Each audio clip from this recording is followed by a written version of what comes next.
in the next WineCAST that we have, number 14, I believe.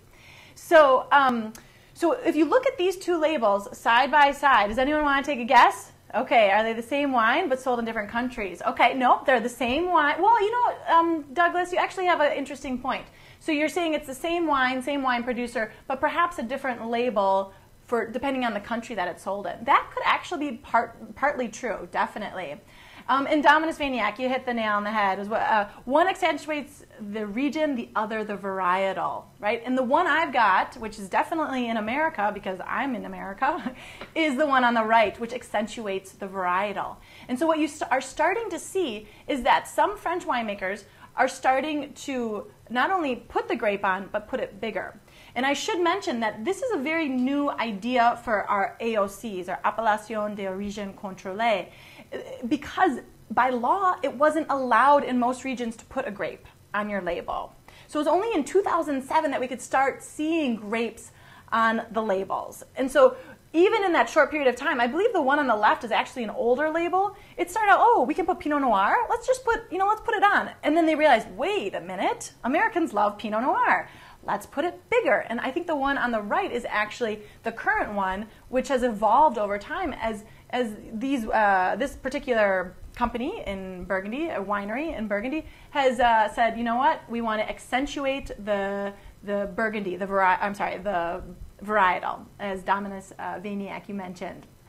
Good job. So let's see. Let's actually go ahead and try this wine. And in WineCAST number 14, we're going to talk more about the changes that are going on. That's just one example of trying to accentuate the varietal. But let's actually try this wine. Let's get into tasting. And remember, my mother is very concerned about people not drinking enough. So be sure you are drinking. I don't care if it's this wine or another wine, whatever.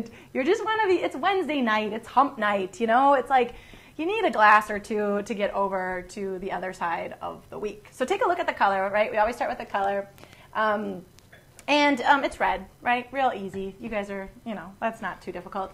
But something you can notice on this one, though, is also that if you put it with a white background, you're going to see that it's lighter in color than maybe some of the other reds you have tried.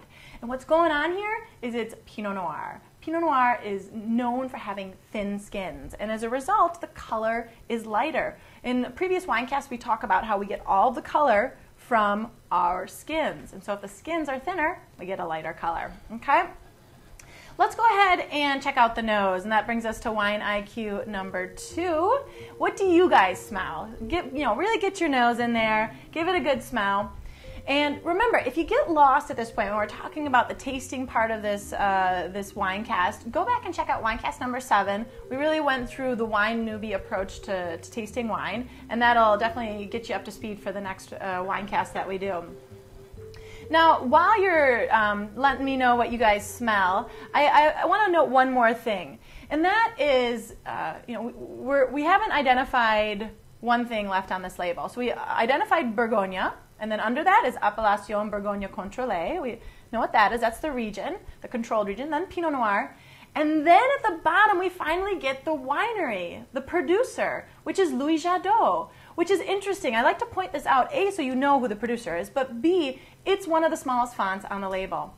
And that's one old world practice that's really is quite fixed in what's going on here. Is, usually in America, the name of the wine or the name of the winery is one of the biggest things. We sell on brand. Whereas here, it's one of the smallest. Now, I will say it's probably bigger than most Burgundy producers. They are like tiny. Like the text right above Louis Jadot, often that's like how big the producer looks. So I just thought that might be interesting for you to check out. And it's what makes Burgundy labels very difficult to read, is because the producer and the brand isn't really accentuated. So it's really hard to find that producer that you liked one time. Okay, so what are we seeing on what people are saying, Karen? A lot of bees, kind of the earth coming first, and then maybe they're getting fruit. Some floral notes as well. We have some forest and pine cones. Okay. Good, yeah, so forest, pine cones, fruit, a little fruit, but usually the fruit's coming after. And this is a great example of what we see in our old world wines, such as French wines, versus our new world wines, we still get fruit, but sometimes it's behind more of that earth and spice. Yeah, I definitely got, I got some fruit. I got some raspberries and strawberries. And, you know, granted, I have a different vintage too. 2009, probably, I'd actually expect it to be a little fruitier than the 2008, not only from time, but just also the type of vintage it was. But I also got some floral aromas too, which makes it very perfumed. Did you guys like the smell when you smell this wine? Is it? I think it's very pretty, right? It's like you know, you kind of want to put it on and perfume, and you know, it's like the perfect. Only you would, she said. Yeah, I guess. I mean, this is what I do, right? I mean, but I think it is a pretty nose on it. It's But okay, so let's actually see what happens when we take a sip now. So you had fruit. I love what you guys said, forest and pine cones, floral. So go ahead, Dominus likes the nose. Go ahead and take a sip. Now, was it what you were expecting? Let me know, yes or no. Was it what you were expecting based on what you smelled on the nose? Tell me if it was what you were expecting. So what we're finding here is first we want to talk about the things we often talk about when we talk about the palate, and that's we're going to talk about the acid, tannin, and body. So I'll tell you, this is a dry wine, so you guys don't have to waste your time with that. But also tell me if you guys think it's a light or a full body, a low or a high tannin wine, and a crisp or a flat in terms of acid. Is it crisp or flat? So you can pick any of those or all of those. Let us know what you think.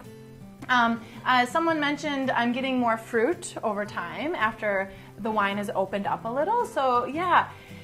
So like I said, it's dry. I'm seeing low tannin, good. So I think it's probably Sue said low tannin. That's perfect. Brian, not really what you were expecting on the palate. I think you were saying. Okay. See, I think that's what happens with a lot of Burgundy wines. They're very perfumed. Pinot Noir is a very perfumed wine, and so you get a lot of fruit and floral. But on the palate, we're going to see it's dry, it's light body, low tannin, right? We didn't get a lot of tannin, but it's got a lot of acid in it, and so it tastes more sour. To some people, will describe it as sour, or they'll just describe it as not easy. You know, Karen, what did you think about this wine when you first tried it? I think it's lovely, but yeah, it's a little bit different than maybe what people are used to, or what they're expecting. Yeah, the nose gives you one idea, and it's because the acid on this is a lot higher that you get a different experience on the palate. And you know, some of you might be saying, well, I have Pinot Noir before, and it's not this crisp. And probably what's happening is you are trying Pinot Noirs from, say, maybe the New World, California, or other New World countries. And if you compare the location of Burgundy, which is about 47 degrees north latitude line, to most New World winemaking regions, which on average are right around 37 or so, that's 10 degrees latitude difference. So like Napa and Burgundy are about 10 degrees latitude difference. That's like the same as the difference between, you know, Chicago and Milwaukee and New Mexico. Okay, different climates, big time. We're a lot colder here in Milwaukee and Chicago, right? I mean, if you open the door today, you're gonna get nice, brisk, crisp air. And what happens is cooler climates usually have a crisper palate to it. So it's important to understand that difference. Now, it doesn't mean that you have to like the wine, though. So, you know, you taste it and you might be like, no, it's still not, you know, what I enjoy drinking. And then I'd say, well, don't drink it then. You know, drink what you like. I will say one other thing, though, for this particular wine, is that Burgundy has been making wine for, 2,000 years. I think 1 AD was when the evidence of first grapes were documented in Burgundy, 1 AD, so 2,000 years. That's a long time. And they have been eating food with this wine for 2,000 years. Not this one, but wine in general. And as a result, what you find is that this wine usually, it complements this wine complements food and vice versa. So this is like a great wine to have with food, and it's not going to tire the palate. So Karen, what would be some things that you might suggest with this wine? Well, I think it's a very versatile wine, and I think you can pair it with foods that normally you wouldn't think to pair red wines with. So I think it's a good wine for someone likes to drink red wine with everything, like including fish, fatty fish, or even, you know, different cuisines, Mexican, Asian, that maybe have a little more spice to them. Right, definitely. So just to make sure you guys all heard that, you know, Karen's saying this is the red wine drinkers wine when usually white should be in on the table, right? So it has the acid, it has the low tannin that's not going to interfere with, say, spicy foods or fish or things that are acidic. So that's why, you know, this is for our red wine drinkers that just, you know, just want to stick with red, and there's nothing wrong with that. You guys tell me, what would you, oh, I'm starting to see some come in terms of Damas Maniac roasted chicken. Yeah, you know, those herbal, rosemary, maybe thyme you're roasting it with, but all those real savory notes with the chicken would go really nice, and that acid in that wine would really cut through that roasted fattiness that we love. Anything else, Karen, you seeing on the chat roll? We got some fowl game, duck, pheasant, quail, goose. Perfect. Yeah, I'm coming over to your house, BG Dub.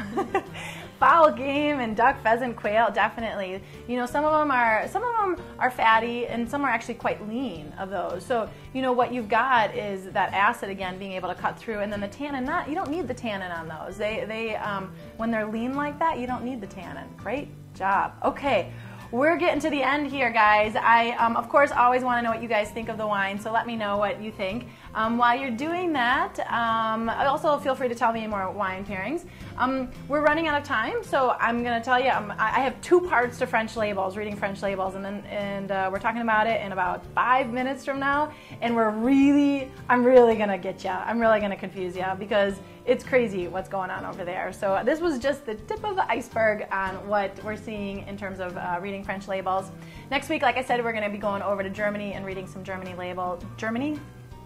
Karen's laughing at me. Or are you laughing what's on the chat roll? So my... Okay, anyone who's watching this live, my daughter says spice. She always says spice, if you've ever seen the video. And her new thing is she says naked butt all the time. So it's not from me, from her father. Her father introduced her whenever she gets in the bath. She goes, naked butt, naked butt. So that's what's going on the chat roll. So sorry, guys. Sorry to expose you to that. But also, don't forget to enter the quiz, because we're going to be giving away something free. Actually, it's going to be the Vineyard Fresh Wine Preserver.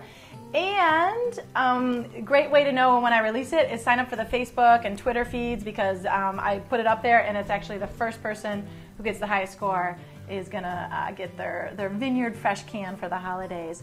So I'm seeing, oh, great recommendations. Mushroom anything, beef Bourgogne. I just butchered that. I'm gonna talk about speaking French in the next WineCast. And Sue liked what you're talking about, BG Dub. So thanks so much. All right, guys. Well, thanks so much. We're going to see you in 4 minutes. Hopefully, stick around. It's going to be a lot of fun. Thanks for joining us. I'm Jessica Bell from My Wine School, where it's wine your way.